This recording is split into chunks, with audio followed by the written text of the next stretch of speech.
The White House hosts African leaders. With 2 cases now in Nigeria, they tackle the deadly Ebola crisis. Another ferry goes down. At least 2 are dead off the coast of Bangladesh. Chilling memories commemorating the First World War in Belgium and the UK. And excited about meeting Pope Francis. Thousands of young people from Germany gather in Rome.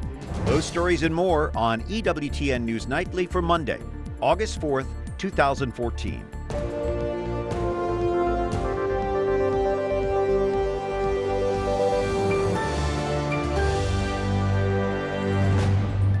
Good evening. Thank you for joining us. I'm Brian Patrick, and looking at your news now, it is the largest number of African leaders ever to gather here in the United States.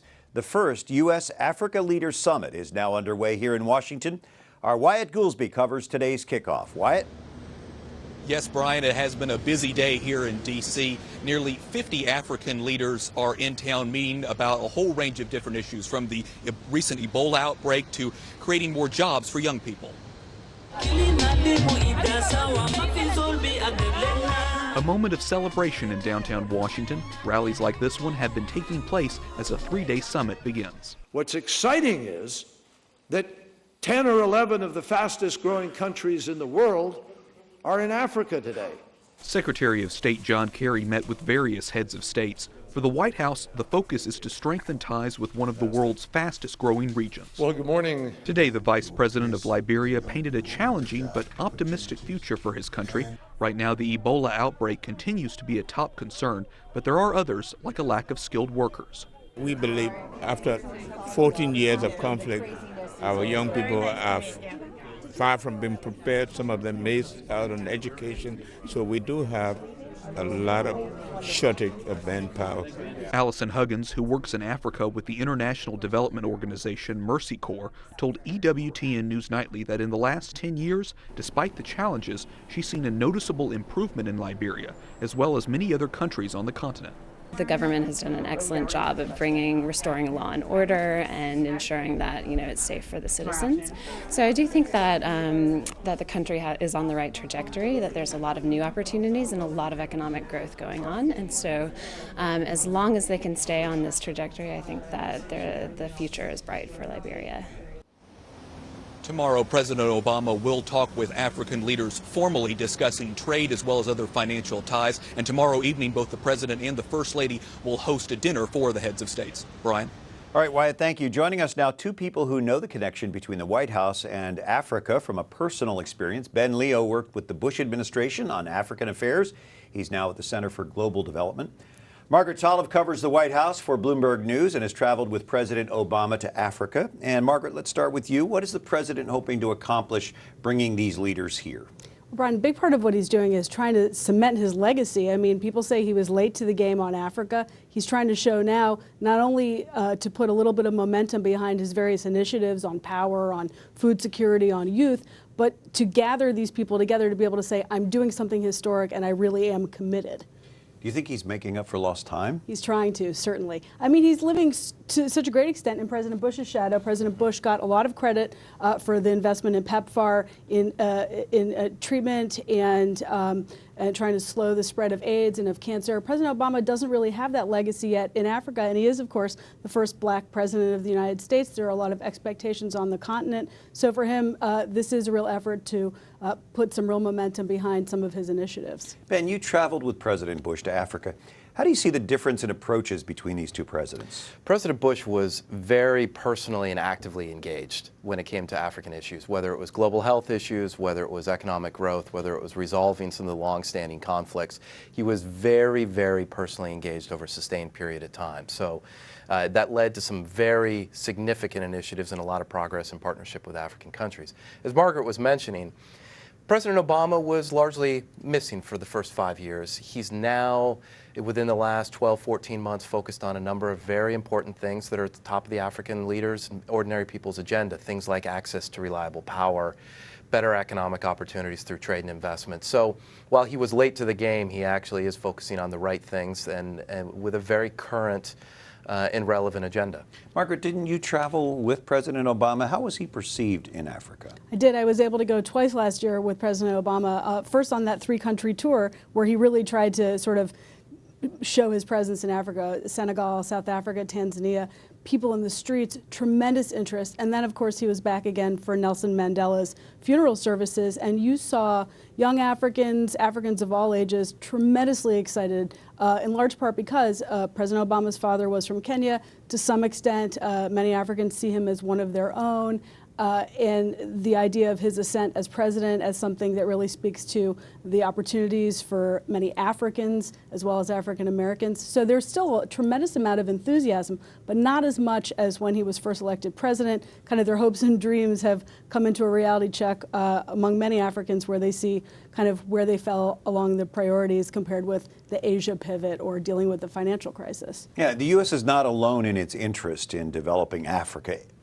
China is actually seen as a rival. How do the approaches of these two countries differ?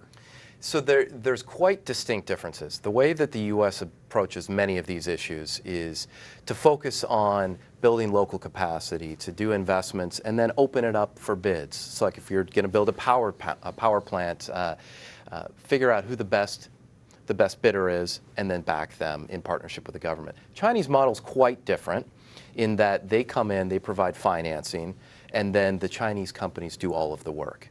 They're focused on the right issues. Africans are generally quite welcoming of the Chinese focus, and they view it in their long-term strategic interest, but very different implementation models. Do you think the motivation is different, Margaret? Well, the White House certainly is telling Africans that the motivation is different. You'll see President Obama, Vice President Biden, officials again and again saying, we're not just there for your resources. But in many ways, President Obama is also playing sort of defense or trying to play offense so he doesn't have to play defense on how far China, Brazil, many other countries have gone in terms of their investment and interest in Africa. Margaret, Talev, Ben Leo, thanks for being with us, both of you. We appreciate you. Thank you for having us. Well, the second America infected with the Ebola virus is in the process of being airlifted from Liberia to Atlanta.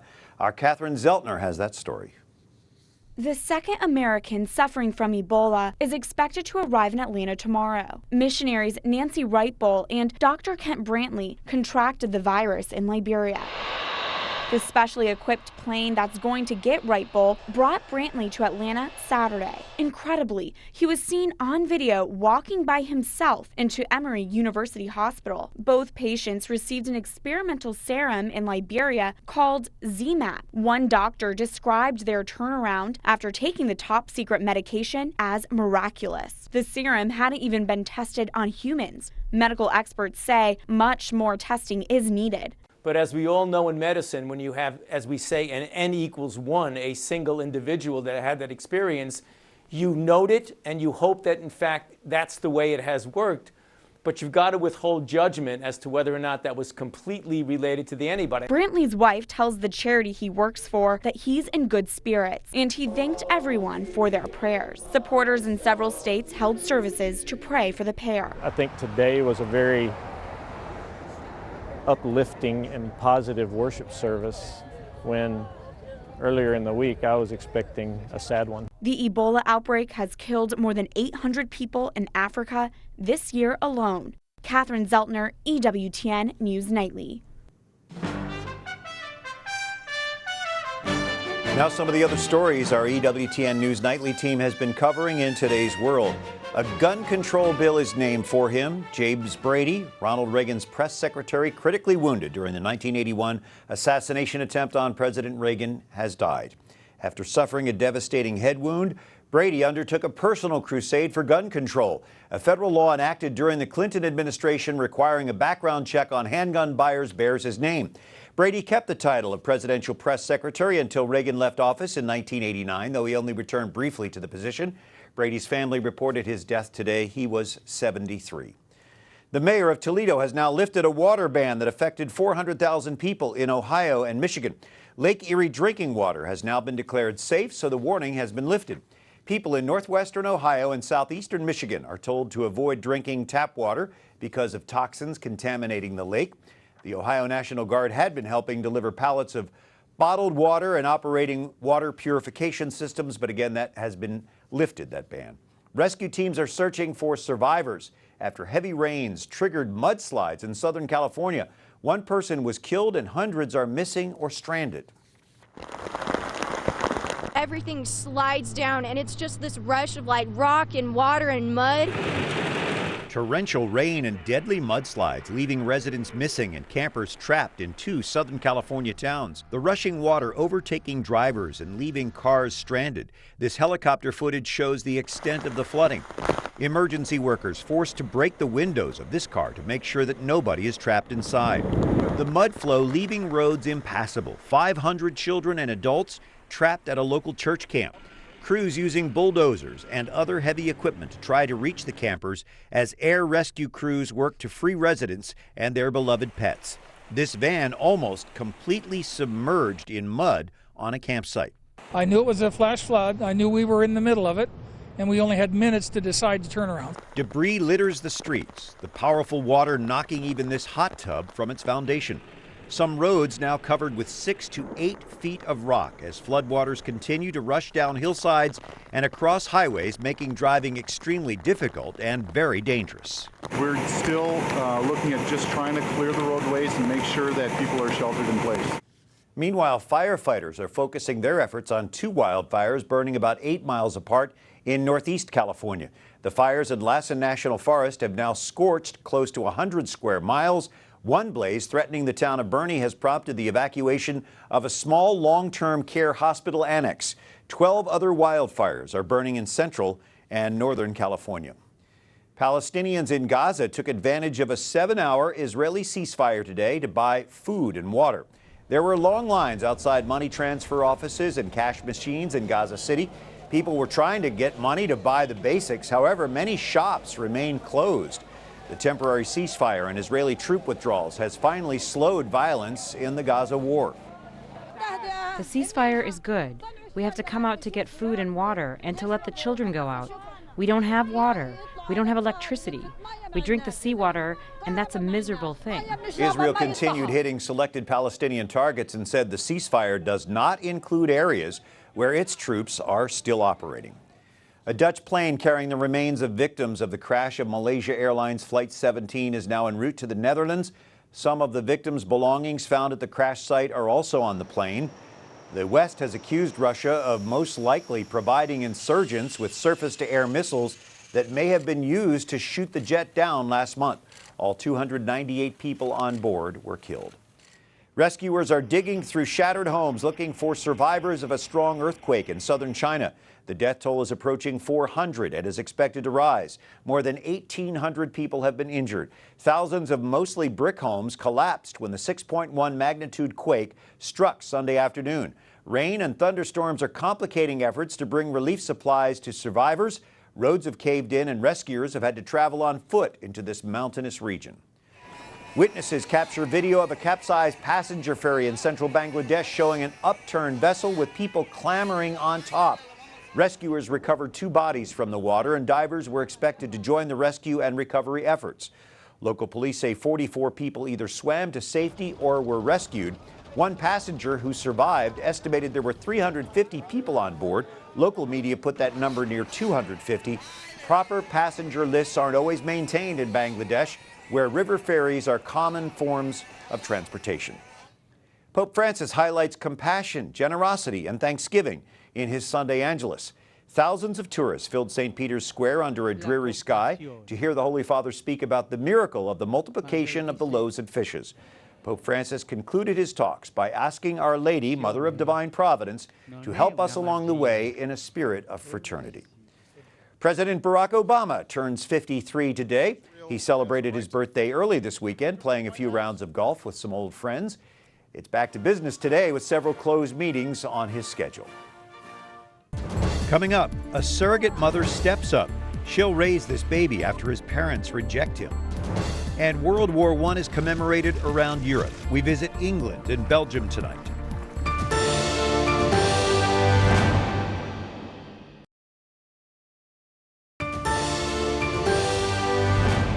When we do not adore God, we adore something else. Money and power are false idols, which often take the place of God.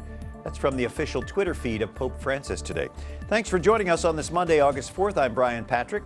The Australian government says it may intervene in the surrogacy case of a baby born with Down syndrome who appears to have been rejected by his parents.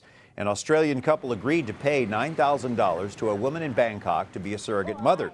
She gave birth to twins, a boy born with Down syndrome and a congenital heart condition, and his healthy twin sister.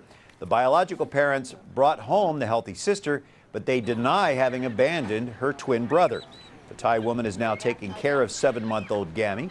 An online campaign to help pay for Gammy's medical expenses has raised more than $215,000 US. Australian officials say the child may be eligible for free health care in Australia. This is a very tragic situation, particularly, I suppose, for all involved, and therefore I think it's a wake-up call to us, if you like, to just have another look at the issues involved. It is illegal in Australia to pay a surrogate living overseas. The plight of baby Gammy has prompted calls for reform of surrogacy services in Australia. Alabama Attorney General Luther Strange says his office will appeal today's decision against the Women's Health and Safety Act. A federal judge ruled the law requiring abortion doctors to have admitting privileges at local hospitals is unconstitutional. Alabama clinics run by Planned Parenthood Southeast filed the lawsuit. Planned Parenthood says it would have to close clinics because Planned Parenthood uses out-of-town doctors who don't have admitting privileges. Meanwhile, nearly 3/4 of Texas abortion facilities may be forced to close by the end of the month if a new law takes effect. That law requires abortion clinics to meet the same standards as surgical centers. A trial challenging the law began in Austin today. National Right to Life tells us this law could be a double-edged sword. It says Planned Parenthood may now plan on creating mega clinics throughout Texas if most of its current clinics are forced to close.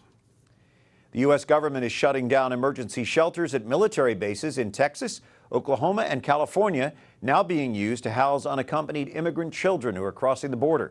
Health and Human Services says shelter operations will be suspended because fewer child immigrants are being caught at the border and the government's expanding capacity at other shelters. The shelters have housed more than 7,000 immigrant children since opening in May and in early June. Heads of state and foreign dignitaries came together today to commemorate the 100th anniversary of the start of World War I, with Belgium, France, Britain, and Germany standing together in a spirit of reconciliation. The peace that we here enjoy together as allies and partners does not simply mean no more bloodshed. It means something deeper than that. The fact that the presidents of Germany and Austria are here today, and that other nations, then enemies, are here too, bears testimony to the power of reconciliation. Belgium's king and queen welcomed Germany's president under cloudy skies for the memorial. During the ceremonies, the former enemies sat together, listening and applauding the speeches of one another. And the Tower of London's moat was turned red by a sea of ceramic poppies, marking the anniversary. The art installation features 888,246 ceramic poppies, one for every British and Commonwealth soldier who died during the conflict. Cardinal Vincent Nichols, president of the Catholic Bishops' Conference of England and Wales, celebrated a Requiem Mass in London's Westminster Cathedral. The Mass celebrated for all who died in the First World War. According to the Vatican, many other churches and Christian communities in the UK will also be holding similar events and prayer services. Up next, Iraqi Christians tell French bishops they feel forgotten, but also encouraged. And German teenagers, many of them altar servers, prep for a meeting with Pope Francis.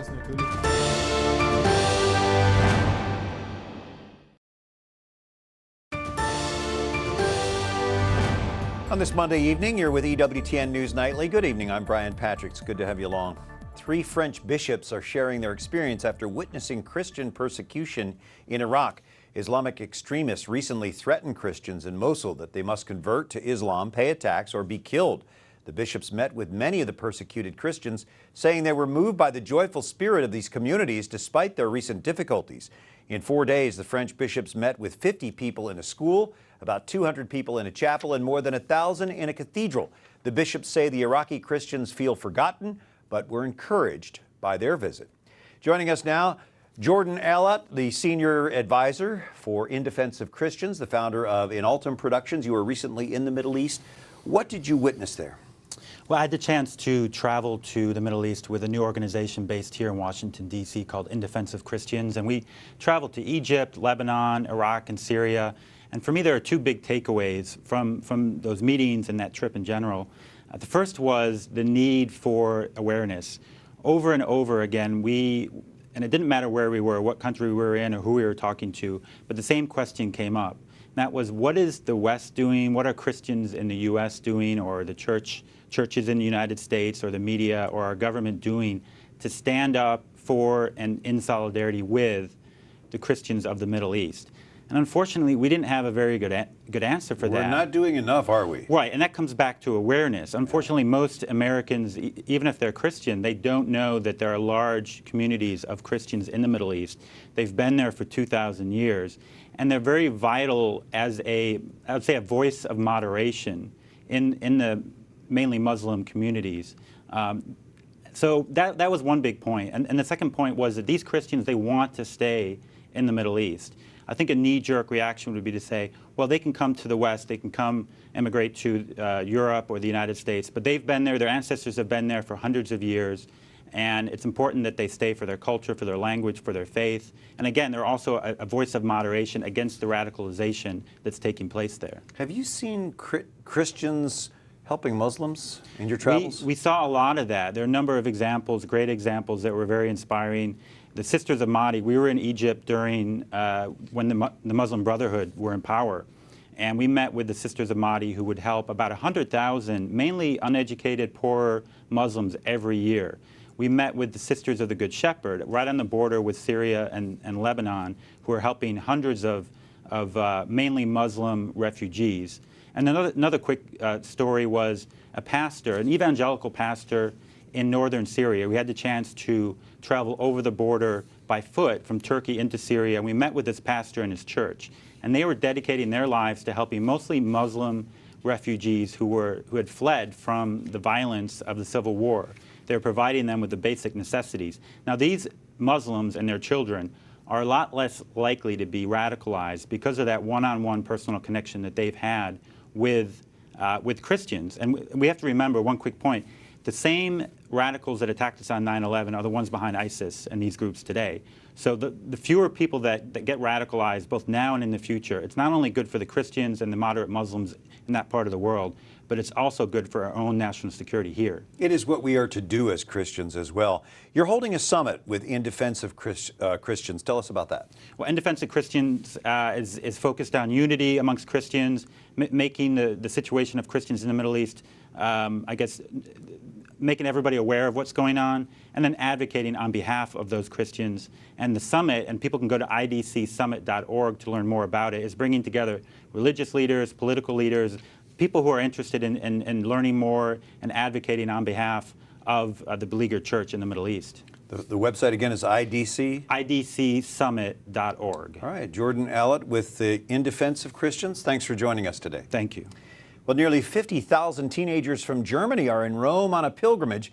They'll be meeting with Pope Francis in St. Peter's Square tomorrow, and a few lucky ones will actually get to ask the Holy Father a question. One German bishop accompanying the group says it's a very important trip for these teenagers. Sometimes they see that there are only few ones at young people in the church, and here they see, oh, it's so a big community here, so a lot of young people, and all they are active in the church. The young people, many of them altar servers, will spend a few days in Rome praying and sightseeing. They're between 14 and 18 years old. Finally tonight, with college just around the corner, about to start classes again, the Princeton Review is out with its annual list of schools that party and schools that study. Syracuse tops the party list, followed by the Hawkeyes at the University of Iowa and UC Santa Barbara taking third. The most sober schools include Brigham Young University in Utah, Wheaton College in Wheaton, Illinois, and West Point, the cadets at the U.S. Military Academy. All business. About 130,000 students are surveyed for the report. The review, by the way, is not affiliated with Princeton University. That's it for tonight. Thanks for joining us. Like us on Facebook, follow us on Twitter, watch again anytime on EWTN's YouTube page. For all of us at EWTN News Nightly, I'm Brian Patrick. Good night, and may God bless you.